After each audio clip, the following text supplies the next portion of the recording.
Water softening methods means ऐसे method जिससे hard water को सॉफ्ट वाटर में कन्वर्ट किया जा सके। हार्ड वाटर वो वाटर जो कि सोप के साथ लादर फॉर्मेशन नहीं देता है। जब उस वाटर से हार्डनेस प्रोड्यूसिंग सॉल्ट को रिमूव किया जाता है, उस मेथड या टेक्निक को ही हम वाटर सॉफ्टनिंग टेक्निक्स या वाटर सॉफ्टनिंग मेथड्स कहते हैं। तो आज हम एक ऐसी ही टेक्निक या ऐसे ही मेथड जिसे सॉफ्टनिंग के लिए यूज किया जाता है, आयन एक्सचेंज प्रोसेस के बारे में डिस्कस करेंगे। I Anjali Saxena welcome you all in this session. Dear learners, जैसा कि मैं अपनी पहली वीडियोस में भी आपसे जिक्र कर चुकी हूँ कि वाटर सॉफ्टनिंग मेथड्स दो तरीके के होते हैं।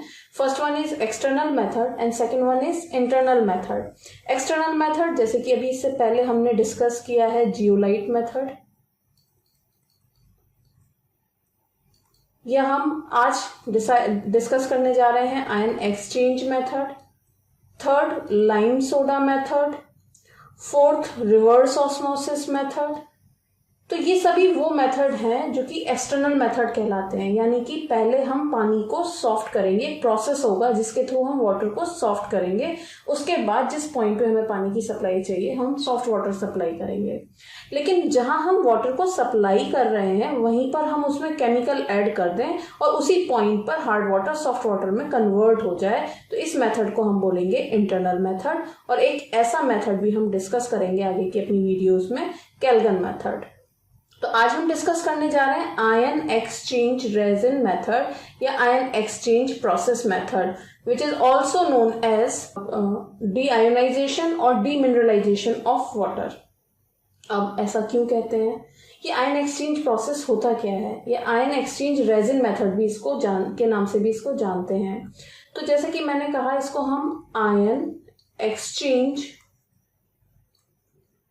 रेजिन के नाम से भी जानते हैं। तो पहले समझते हैं ये है क्या। हमें कुछ वर्ड्स का मीनिंग तो नाम से ही समझ में आ रहा है कि आयन एक्सचेंज हो रहे हैं। अब ये रेजिन क्या है? Dear learners, resin is a type of polymers. Resin polymers की एक कैटेगरी है जो network type of structure show करते हैं। ऐसे सभी पॉलीमर जो network type of structure show करते हैं, नेटवर्क पॉलीमर्स होते हैं, उनको हम रेजिन कहते हैं। तो सभी पॉलीमर्स रेजिन नहीं हो सकते, लेकिन सभी रेजिन्स जो होते हैं वो पॉलीमर होते हैं। अब ऐसा आयन एक्सचेंज करने वाला जो पॉलीमर होगा, यानी कि एक नेटवर्क पॉलीमर जो आयन एक्सचेंज करने की कैपेबिलिटी रखता हो, उसको हम बोलेंगे आयन एक्सचेंज रेजिन। तो यही आज हम डिस्कस करने जा रहे हैं। इससे पहले कि अपनी कुछ वीडियोस में हमने जियोलाइट मेथड को समझा। जियोलाइट मेथड में हमने देखा कि हमारे हार्डनेस प्रोड्यूसिंग जितने भी सॉल्ट थे, लाइक हमारे जो कैल्शियम या मैग्नीशियम या और हैवी मेटल के सॉल्ट जो हार्डनेस प्रोड्यूस कर रहे थे, जब हमने उनको सोडियम जियोलाइट, जिसको हम Na2Zd से रिप्रेजेंट करते हैं, लेकिन फॉर्मूला है उसका Na2O Al2O3 XSiO2 YH2O के थ्रू पास किया था, तो पानी में हमारे सोडियम के सॉल्ट चले गए थे और ये खुद कैल्शियम या मैग्नीशियम जियोलाइट में कन्वर्ट हो गया था। तो पानी में हमारे सोडियम के सॉल्ट चले गए। यहां से हमारी प्रॉब्लम एक तरफ से दूसरी तरफ शिफ्ट हो गई, यानी कि हमारे पानी की हार्डनेस तो दूर हो गई। हमारे पानी में हार्डनेस तो कोई नहीं होगी क्योंकि सोडियम के सॉल्ट हार्डनेस प्रोड्यूस करते ही नहीं है, लेकिन हमारे पानी में सोडियम के सॉल्ट्स एक्सेस में प्रेजेंट होंगे। तो हमारी हार्डनेस तो खत्म हो गई, लेकिन प्रॉब्लम दूसरी तरफ शिफ्ट हो गई।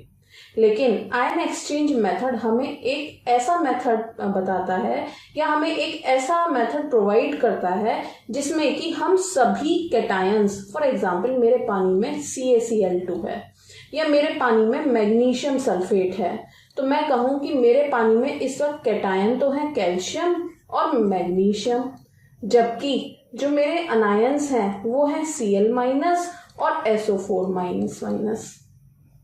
तो होगा क्या कि जो मेरे कैटायंस हैं, आयन एक्सचेंज रेजिन क्या करेंगी, वो कैटायंस को H+ से एक्सचेंज कर देंगी और सभी अनायंस को OH माइनस से एक्सचेंज कर देंगी, जिससे कि मेरे पानी में H प्लस और OH माइनस के अलावा और कोई आयन होगा ही नहीं। तो हार्डनेस तो दूर हुई ही हुई, लेकिन साथ में जो पानी प्रोड्यूस हो रहा है वो इंडस्ट्रीज में फर्दर किसी प्रॉब्लम के लिए रेस्पॉन्सिबल नहीं है। दैट्स वाई कि इसको हम आयोनाइजेशन प्रोसेस और डीमिनरलाइजेशन ऑफ वाटर भी बोलते हैं। आइए समझते हैं इसका प्रिंसिपल। ये तो हमने समझा कि इसका इंट्रोडक्शन क्या है, आयन एक्सचेंज प्रोसेस होता क्या है और इसमें किस तरीके से वर्क किया जा सकता है, इसका कुछ हमने आइडिया लिया। लेकिन ये कौन सी रेजिन होती हैं, जो आयन एक्सचेंज रेजिन होती हैं, वो किस तरीके से वर्क करती हैं, क्या उनका प्रिंसिपल है, इसको समझते हैं। तो समझते हैं प्रिंसिपल।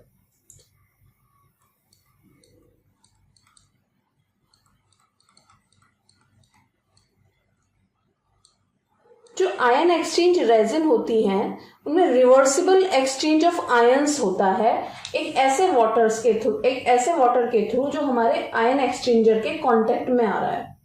अब ये आयन एक्सचेंज करने के लिए जो अवेलेबल है वो नेटवर्क टाइप ऑफ पॉलीमर है, जिसे हम रेजिन्स भी बोलते हैं।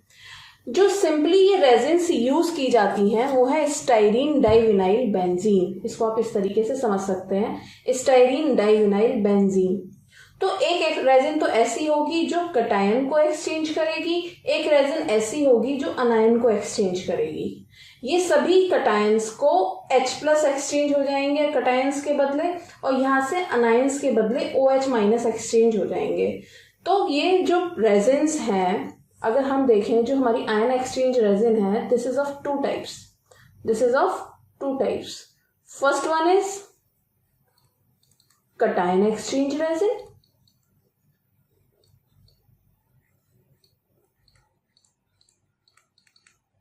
and second one is anion exchange resin.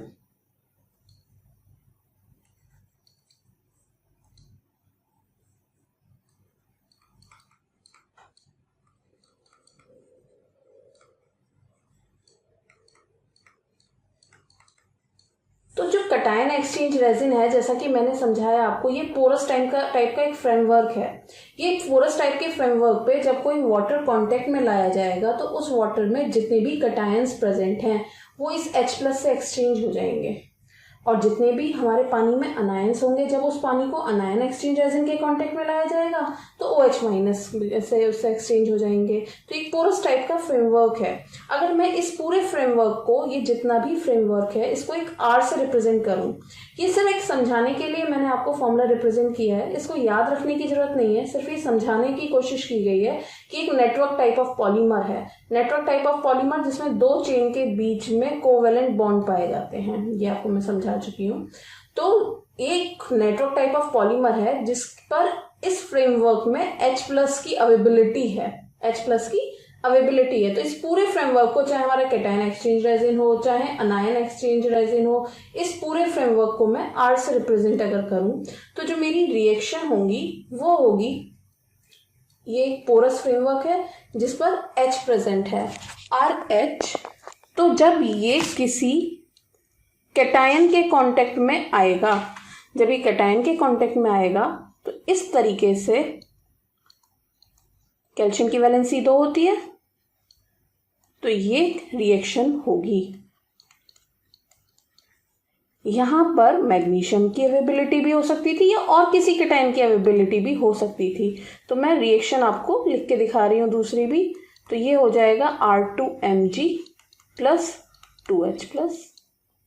इसी तरीके से अगर मेरे पास ये पानी जिसमें कि कैटायन और अनायन दोनों हैं, तो जब ये कैटायन के कांटेक्ट में आया तो सारे कैटायन तो H प्लस से एक्सचेंज हो गए, और जब ये अनायन के कांटेक्ट में आएगा तो अगेन उस फ्रेमवर्क को अगर मैं R से रिप्रेजेंट करूं तो ROH, इसके कांटेक्ट में जितने भी अनायन आएंगे ये इस तरीके से कन्वर्ट हो जाएंगे और यहाँ पर रिलीज होगा OH माइनस। इसको और दूसरे एक रिएक्शन के थ्रू भी मैं आपको समझा सकती हूँ। जैसे कि मान लीजिए आपकी इस एक्सचेंजर के कांटेक्ट में या इस रेजिन के कांटेक्ट में सल्फेट आयन आए, तो ये R2SO4, क्योंकि सल्फेट की वैलेंसी 2 है तो हमें यहाँ लगाना होगा 2 प्लस 2OH माइनस। इस तरीके से हमारे जो वाटर है उसकी सॉफ्टनिंग हो गई। ये क्या प्रोसेस है? ये मेरा पहला प्रोसेस है जिसे मैं कहूंगी सॉफ्टनिंग मेथड। यहां तो सॉफ्टनिंग हुई। ठीक, अब एक कंडीशन ऐसी आएगी जब ये एग्जॉस्ट हो जाएगा। एक कंडीशन ऐसी आएगी जब ये एग्जॉस्ट हो जाएगा। तो अब एग्जॉस्ट हो जाएगा तो इसको रीजनरेट करना होगा। ये मेरा पहला पाथ है सॉफ्टनिंग। अब दूसरा पाथ है रीजनरेशन।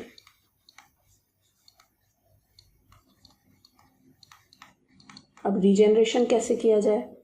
जो कैटायन एक्सचेंज रेजिन है उस पर कोई डाइल्यूट एसिड्स जैसे कि H2SO4 जैसे कि HCl को अगर हम अप्लाई करें, या फिर एक अनायन एक्सचेंज रेजिन जो एग्जॉस्ट हो चुकी है उसको हम रीजनरेट कर सकते हैं किसी डाइल्यूट बेस जैसे कि NaSO4, Na2SO4 या NaOH, कोई भी Na2SO4 नहीं, NaOH, तो किसी भी बेस से हम इसको रीजनरेट कर सकते हैं। तो एग्जॉस्ट इज दैट कंडीशन जिसमें कि इसके पास कैटायन एक्सचेंज के पास H की अवेलेबिलिटी नहीं है वाटर को फर्दर सॉफ्टनिंग के लिए, और अनायन एक्सचेंज के पास OH की अवेलेबिलिटी नहीं है वाटर को फर्दर सॉफ्टनिंग के लिए।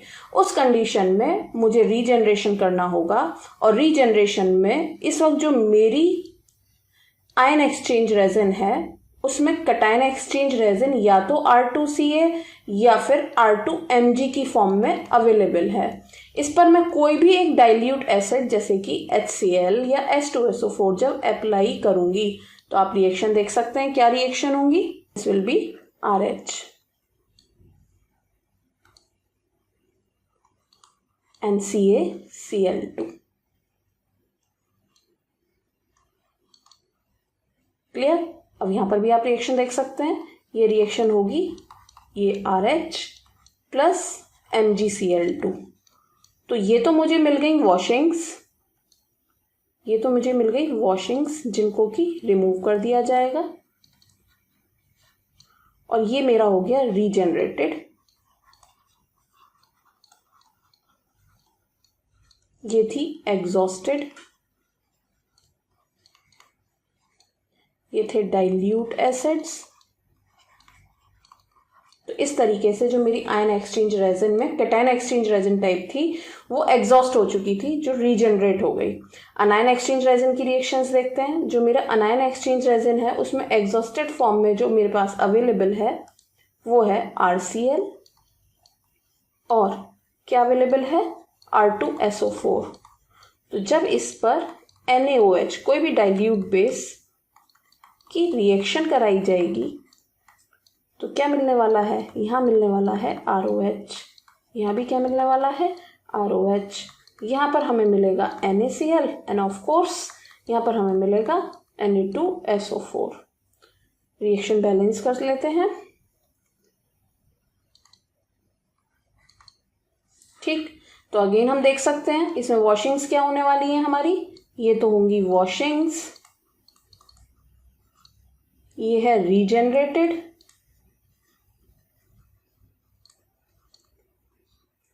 ये है डाइल्यूट बेस, ये है एग्जॉस्टेड। तो यहां पर मैंने आपको साइमल्टेनियसली तो रिएक्शन दिखाने की कोशिश की है cation exchange resin, अनायन exchange resin की, जिसमें मैंने पहली पार्ट में आपको सॉफ्टनिंग दिखाई और दूसरे पार्ट में मैं इनका रीजनरेशन दिखा रही हूँ। तो ये है प्रिंसिपल ऑफ दिस, जिसमें कि ये एक फ्रेमवर्क लगा हुआ होगा, पोरस फ्रेमवर्क, जिससे हार्ड वाटर जब इनके कांटेक्ट में आ रहा है तो इस तरीके से ये सप्लाई हो रही है पानी की, और इस इन रिएक्शंस के थ्रू जो पानी है वो सॉफ्ट हो जाएगा। जब वो रेजिन्स एग्जॉस्ट हो जाएंगी तो उसको रीजनरेट किया जा सकेगा। तो इस तरीके से मैंने समझा कि मेरा प्रिंसिपल क्या है, या पहले मैंने समझा रेजिन्स कितने टाइप की होती हैं और किस तरीके से वर्क करती हैं। आइए देखते हैं इसका डायग्राम यानी कि वर्किंग।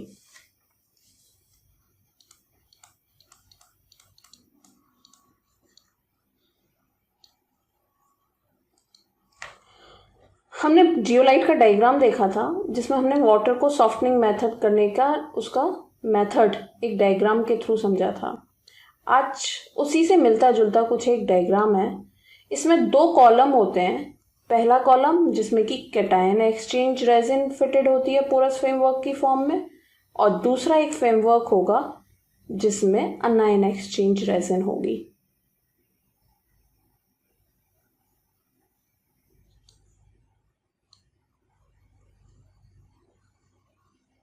ये अभी तक एक कॉलम है, एक दूसरा कॉलम,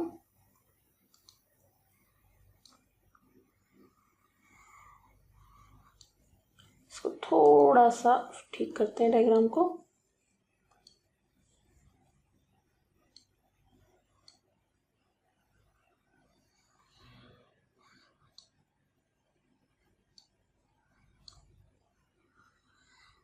ये कुछ इसी तरीके का डायग्राम हम पहले भी बना चुके हैं, जिसमें एक ही कॉलम था। जो हमारे आयन जियोलाइट मेथड था उसमें एक ही कॉलम था।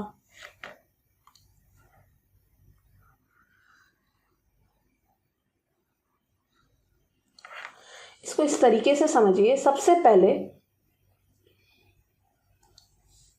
यहाँ पर फिटेड है रेजिन, इस कॉलम में फिटेड है रेजिन। ये है कैटायन एक्सचेंज रेजिन,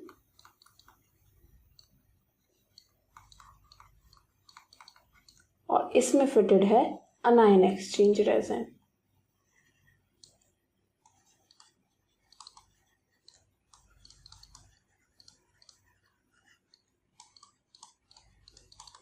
अब इन दोनों के नीचे ही प्रेजेंट होगी एक ग्रेवल लेयर फिल्ट्रेशन के वर्क के लिए। जो भी मेरा वाटर में कोई अगर प्रेसिपिटेट प्रेजेंट है तो वो यहीं फिल्टर हो जाएगा। तो ये प्रेजेंट है एक gravel layer.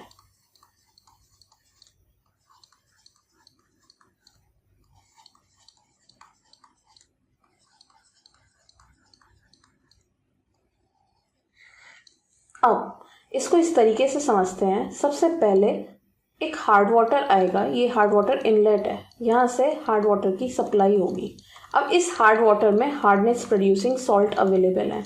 Hardness producing salt क्या हो सकते हैं? हार्डनेस प्रोड्यूसिंग सॉल्ट जैसे कि CaCl2, जैसे कि MgSO4, इस तरीके से समझिए। और भी ऐसे सॉल्ट हैं बट मैं ये दो एग्जाम्पल ले रही हूँ। अब ये जो सॉल्ट होगा जब इस रेजिन के इस एक स्पेसिफिक रेट से इस पे पास कराया जाएगा तो यहाँ पर ये रिएक्शन होगी। ये जो रिएक्शन है ये खुद R2Ca और R2Mg में कन्वर्ट हो जाएगी, जो कैटायन एक्सचेंज रेजिन है, और बदले में H+ आयन आ जाएंगे। तो यहाँ जो मुझे वाटर मिलने वाला है वो मुझे मिलेगा, उसमें कैटायन के नाम पे सिर्फ H+ होगा, लेकिन जितने भी अनायन थे जैसे कि Cl- था या SO4- था वो यहाँ पर मिलने वाला है। अब इसमें ये फिटेड है। अब इस पानी को, जो कि ये वाटर है जिसमें कि सिर्फ कैटायन के नाम पर H+ और बाकी सभी अनायंस हैं, इस दूसरे कॉलम में पास कराया जाएगा। इस दूसरे कॉलम में जब पास कराया जाएगा तो इतने ऊपर लाने के लिए आपको एक पंप के थ्रू उस पर वर्क करना होगा। तो जो यहाँ पर एक पंप लगा हुआ होता है, ये एक पंप होता है जो वाटर को ऊपर भेजेगा। तो यहाँ से ये पानी इस रेजिन वाले कॉलम में आएगा। इस रेजिन वाले कॉलम में जब आएगा तो हम जानते हैं कैटायन के नाम पर इसमें H+ और अनायन के इसमें सभी Cl- या जो भी अनायंस हैं वो सभी हैं। जब एक स्पेसिफिक रेट से ये इस पर आएगा पानी तो क्या होगा, यहाँ पर रिएक्शन होगी। ये जो अनायन एक्सचेंज रेजिन की है, जो कि अनायन एक्सचेंज रेजिन इस फॉर्म में अवेलेबल है, ये RCl और R2SO4 में कन्वर्ट हो जाएगी। तो अब जो यहाँ पानी आने वाला है उसमें सिर्फ कैटायन के नाम पर H+ और अनायन के नाम पर OH- होगा। तो दिस विल बी डीमिनरलाइजेशन और डीआयोनाइजेशन हो गया वाटर का। अब एक स्टेज ऐसी आएगी जब ये कैटायन एक्सचेंज रेजिन भी एग्जॉस्ट हो जाएगी और ये अनायन एक्सचेंज रेजिन भी एग्जॉस्ट हो जाएगी। उस कंडीशन में ये हार्ड वाटर की सप्लाई, जो यहाँ से हार्ड वाटर आने वाला है, ये हार्ड वाटर आने वाला है, इसकी सप्लाई रोक दी जाएगी और सारा सॉफ्ट वाटर यहाँ से बाहर निकल जाएगा। उस कंडीशन में अप्लाई करेंगे। जैसे कि हमने जियोलाइट में देखा था, वहाँ क्या हुआ था, वहाँ ब्राइन सॉल्यूशन अप्लाई किया गया था। यहाँ पर रीजनरेट करने के लिए डाइल्यूट एसिड्स या डाइल्यूट बेस अवेलेबल हैं। तो ये डाइल्यूट एसिड है,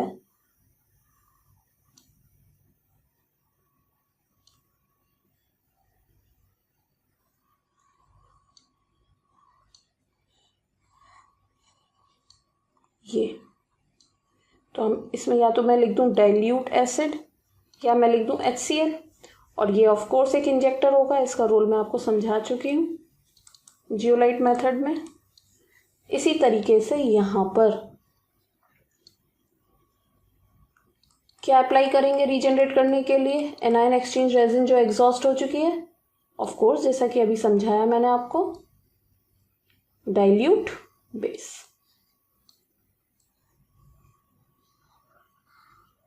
यहाँ पर क्या हम लेने वाले हैं, dilute base, end of course यहाँ पर एक इंजेक्टर लेंगे।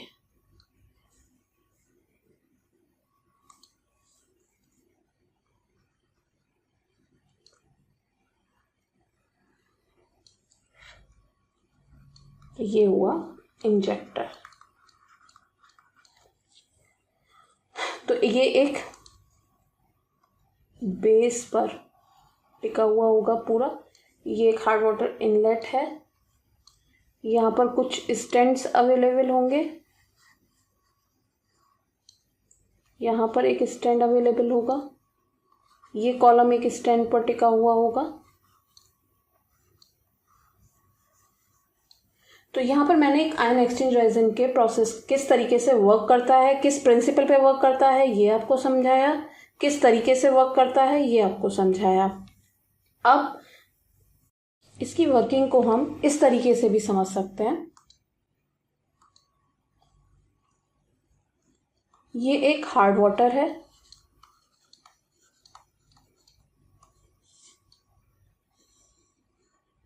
इसको सबसे पहले सप्लाई करेंगे हम कैटायन एक्सचेंज रेजिन पर।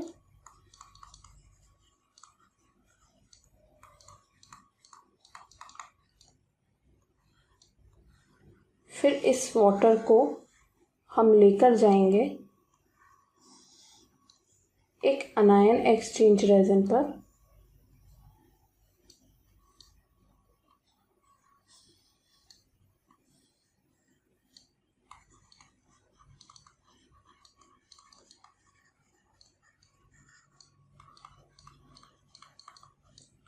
जिससे कि मुझे डीआयोनाइज्ड या सॉफ्ट वाटर मिलने वाला है। ठीक है, यहाँ पर कैल्शियम या मैग्नीशियम आयन अवेलेबल थे और अनायंस के नाम पर सपोज Cl माइनस और SO4 माइनस माइनस अवेलेबल थे इस हार्ड वाटर में। जब ये कैटायन एक्सचेंज रेजिन पर आए तो सभी कैटायन H+ में एक्सचेंज हो गए, लेकिन अनायंस एज सच रहे। एक पंप के थ्रू इस पानी को जब अनायन एक्सचेंज रेजिन पे लाए तो आने वाले पानी में H+ था कैटायन के नाम पर और सभी अनायंस थे। जब ये यहाँ से निकला तो अनायन भी OH माइनस में एक्सचेंज हो गए और हमें ये डीआयोनाइज्ड वाटर मिल गया। अब समझते हैं इसकी कुछ advantage and disadvantage.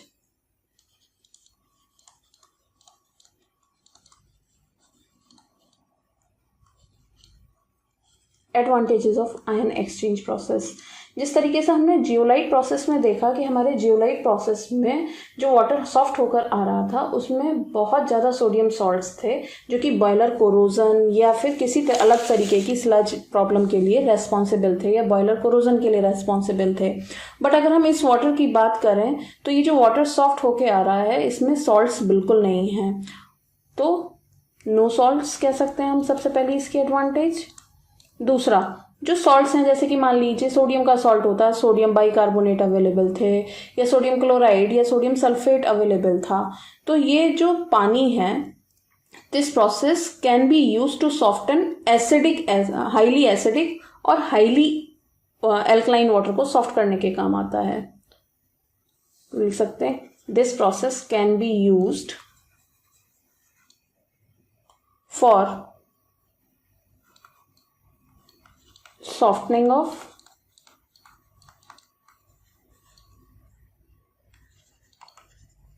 Highly acidic और एल्कलाइन वाटर। ऑल आयोनाइजेबल हम सॉल्ट्स के फॉर्म में भी लिख चुके हैं इसको। तो it removes all cations and all cations anions.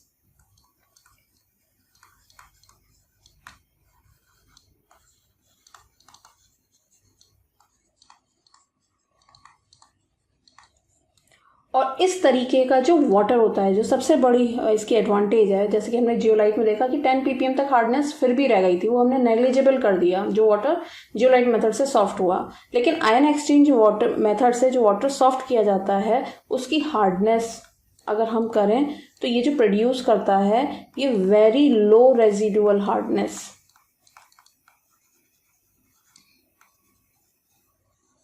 का वाटर, यानी कि इसको ऐसे मान लीजिए 2 ppm अबाउट 2 ppm का हार्डनेस का वाटर ये प्रोड्यूस करता है। इसकी डिसएडवांटेजेस की बात कर लेते हैं। क्या इसकी डिसएडवांटेजेस हैं? कोई भी टेक्निक बिना एडवांटेजेस और बिना डिसएडवांटेजेस के कंप्लीट नहीं होती। तो देखते हैं इसकी डिसएडवांटेजेस क्या हैं। इसका सबसे पहली जो डिसएडवांटेज है, इसकी जो रेजिन्स हैं या एपरेटस हैं, तो पूरा इक्विपमेंट हम अगर हम कहें तो this is very costly. Equipment and resin are costly. Secondly अगर हम देखें तो टर्बिड वाटर जो होता है वो इस प्रोसेस की एफिशिएंसी को डिक्रीज करता है। अगर हम टर्बिड वाटर ले रहे हैं, ऐसा वाटर जिसमें आयंस बहुत ज़्यादा है, तो वो इस प्रोसेस की एफिशिएंसी को डिक्रीज करता है। Turbid water decreases efficiency of the process.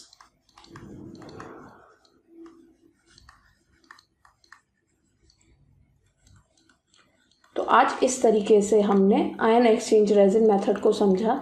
Ion exchange resin method क्या है, किस प्रिंसिपल पे वर्क करता है। पहले आयन सॉफ्टनिंग मेथड समझे हमने कि एक्सटर्नल मेथड, इंटरनल मेथड। तो आयन एक्सचेंज एक एक्सटर्नल मेथड है, इसे आयन एक्सचेंज रेजिन मेथड क्यों कहते हैं, और इससे डीआयोनाइजेशन और डीमिनरलाइजेशन ऑफ वाटर किस तरीके से हो रहा है, ये किस प्रिंसिपल पे वर्क करता है। प्रिंसिपल पे वर्क जो कर रहा है उसमें रेजिन्स, जिसे हम एक आर के थ्रू रिप्रेजेंट कर रहे हैं, वो एक पोरस फ्रेमवर्क है इन रेजिन्स का, जिसे कि मैं कह सकती हूँ, यहाँ पर जो मैंने कॉमन एग्जाम्पल लिया है वो स्टाइरीन डाइविनाइल बेंजीन का लिया है। तो इस तरीके से हमने देखा कि इसकी वर्किंग कैसे होती है। वर्किंग को समझने के लिए हमने एक डायग्राम के थ्रू इसको समझा। यहाँ पर मैं लेबलिंग भी दिखा सकती थी कि ये एक हार्ड वाटर इनलेट है, बाकी कुछ इसमें काफ़ी लिखा हुआ है। ये हार्ड वाटर इनलेट है, ये ग्रेवल लेयर है। इसी तरीके से ये सॉफ्ट वाटर आउटलेट है और ये ग्रेवल लेयर है। उसके बाद हमने समझी कुछ एडवांटेज और डिसएडवांटेज। आई होप आप सभी को ये अच्छे से समझ में आया होगा।